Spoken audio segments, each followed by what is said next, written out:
வானத்தையும் பூமியும் உண்டாக்கின கர்த்தருடைய பிள்ளைகளாகிய நாம் ஏன் அந்த ஆசீர்வாதத்துக்கு சுதந்திரவாளிகளா இருக்கக்கூடாது? அப்படி இல்லைன்னா கர்த்தர் எகிப்தில் இருந்த அந்த இஸ்ரவேல் மக்களை ஏதோ ஒரு நாட்டில் கொண்டு போய் என்ன பண்ணிருப்பாருங்க, சேர்த்துட்டு இருப்பாரு. ஆனா எதை செலக்ட் பண்ணாரு?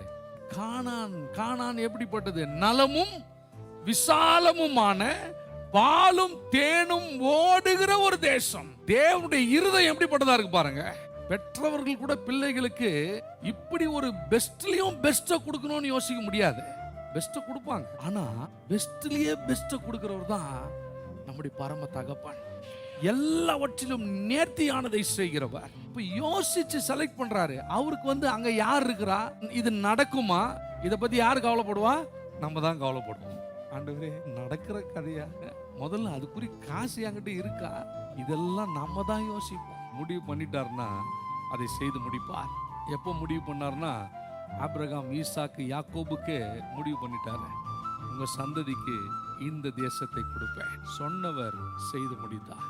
என்ன விஷயம்னா, வார்த்தையை பற்றி கொள்ள வேண்டும், வார்த்தையை விசுவாசிக்க வேண்டும், வார்த்தையின்படி வாழ வேண்டும். இவ்வளவுதான் சீக்ரெட்டு. வேற ஒரு சீக்ரெட்டும் கிடையாது, வேற ஒரு ரகசியமும் கிடையாது. உங்ககிட்ட என்ன இருக்குதுன்னு பார்த்துட்டு செய்யறவர் இல்லை. அவர் சகல பரிபூரணங்களையும் உடையவர்.